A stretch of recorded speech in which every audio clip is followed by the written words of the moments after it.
असंच चांगलं काम करत राहा आणि त्या कौशिकीच्या नजरेत इतका मोठा हो ना की काहीही करून तिला तुला बोर्ड ऑफ डिरेक्टर्स मध्ये घ्यावंच लागेल. मम्मा खूप पुढचा विचार करतेस तू. दिल्ली अभी बहुत दूर है. का काय झालंय? मी एवढ्या मेहनतीने तो प्रोजेक्ट घेतला, त्याच्यावर काम केलं, जीव ओतून काम केलं. पण काय त्याची न्यूज झालीच नाही, कौशिकीने केलीच नाही. आणि या उलट तो केदार, त्याच्या तोंडून एखादा शब्द जरी बाहेर पडला ना तरी तिच्यासाठी ते ब्रेकिंग न्यूज असतं. आणि मी माझ्यासोबत हे कसला होतंय बोर्ड ऑफ डिरेक्टर. काय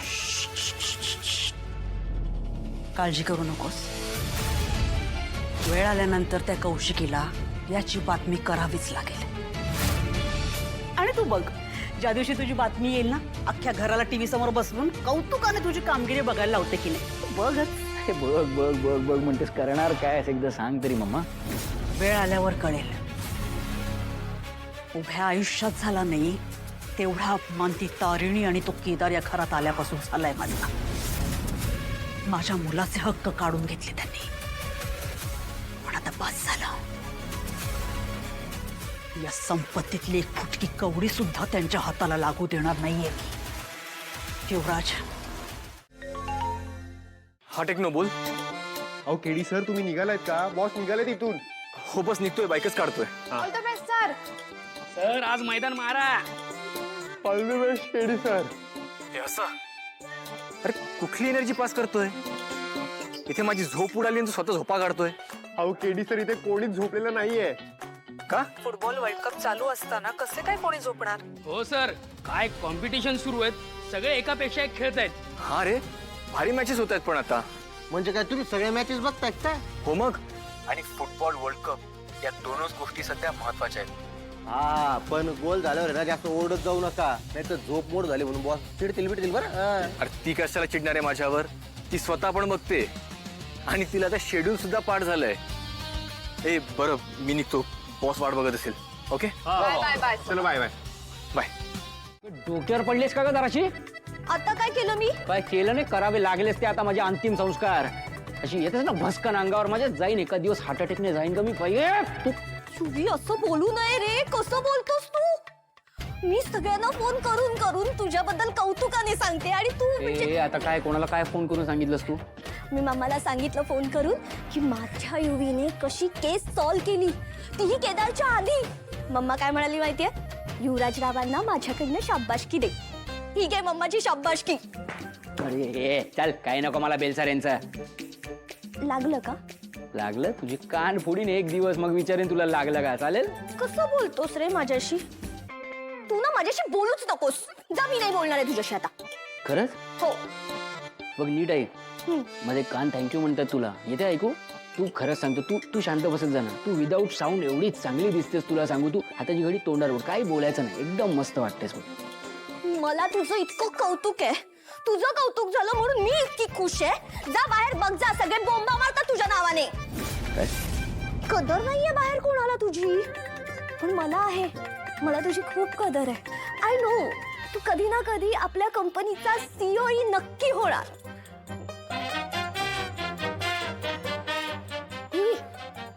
ऐक ना, ऐक ना. उद्या ना वटपौर्णिमा आहे. मग मी तुझ्यासाठी उपवास करणार आहे. पुढचे 7 जन्म मला तूच नवरा म्हणून मिळावं म्हणून. का का कशासाठी? नको ना प्लीज. कशासाठी काय उभी? माझं प्रेम आहे तुझ्यावर. आणि मला तूच हवायस पुढचे 7 जन्म. समजा आपली एक बायको आहे ह्या जन्मी, आणि याच जन्मीपासून ती आपल्याला नको आहे, तर मग काय स्कीम आहे वेगळी? काय करू शकतो? स्कीम? जाऊ दे, नको विचार करूस. तू तू एक काम कर, तू झाडाला फेऱ्या मार, उलट्या मार. उलट्या? उलट्या फेऱ्या मार, आणि तशीच उलटी चालत चालत चालत तुझ्या माहेरी निघून सगळी. तुझं काही काम नाही या घरात, मला सोडून दे प्लीज प्लीज प्लीज. उई, मी तुझ्यासाठी उपवास तुझे करते. उपवास काढीन भर सगळं एक दिवस. तू शांत राहा जरा. तुझं आजपासूनच सगळं बंद करून टाकू, खाणं पिणं. सांगू तिकडे घरी जाऊन सांगू का आता? नको. शांत बस. स्पेशल दिवसासाठी स्पेशल कपडे. आज पहिल्यांदा माझी जवळची मैत्रीण आणि माझं प्रेम दोघी समोरासमोर येणार आहेत ना. तू एवढी छान तयार होऊन कशी? माझ्या इतक्या जवळच्या मित्राच्या जवळच्या व्यक्तीला भेटायचंय मला. तयार तर व्हायलाच पाहिजे ना. बरं झालं. काय बरं झालं? नाही, बरं झालं म्हणजे छान दिसतेस ना तू. चल आपण निघूया. आपण म्हणजे तू तिला घ्यायला नाही गेलास? काय तीच मला म्हणाली की तुझी मैत्रीण एवढ्या दुरून मला भेटायला येते तर तू तिला घ्यायला जा. मी रागवलो. मी म्हणालो नाही, मी दोघींना पण आपल्या गाडीवरती घेऊन जाईल. पण नंतर लक्षात आलं की आपल्या गाडीवर एकच व्यक्ती बसू शकते ना, म्हणून तिनेच मला तुला घ्यायला पाठवलंय. खरंच? हो, तशी ती मनाने खूप चांगली आहे. हा, सगळे हेच म्हणतात. कोण सगळे? नाही म्हणजे सगळे असंच म्हणत असतील ना. आता ती खरंच इतकी चांगली असेल तर तिच्या आजूबाजूची लोक असं म्हणतच असतील तिच्याबद्दल. अगदी तुझ्यासारखी आहे ती. मला माहितीये, जेव्हा तू तिला भेटशील ना तुला खूप छान वाटेल. तुला माहितीये बॉस, ज्या दिवशी ती मला हो म्हणाली ना तो दिवस खूप स्पेशल आहे माझ्यासाठी. माहितीये मला, तुमचं एकमेकांवर खूप प्रेम आहे ना. आई गेल्यानंतर पहिल्यांदाच अशी हक्काची व्यक्ती भेटली आहे मला. आमचं नातं ना खूप स्पेशल आहे माझ्यासाठी. केदार, मग ही तुझ्या आईची साडी आणि या बांगड्या ह्याच्यावर आता तिचा हक्क आहे. पण बॉस, मी हे तुला बायकोच्या हक्काने दिलं होतं. हो, कारण मी फक्त मिशन संपेपर्यंतचीच बायको होते ना. तुझ्या खऱ्या आयुष्यातल्या बायकोला तिच्या हक्काच्या गोष्टी मिळायलाच पाहिजे. माझा या सगळ्यावर हक्क नाहीये. नको काळजी करूच बॉस, तिच्यासाठी मी स्पेशल हक्क जपून ठेवलाय. कोणता? माझ्या आयुष्यावरचा आणि माझ्या मनावरचा.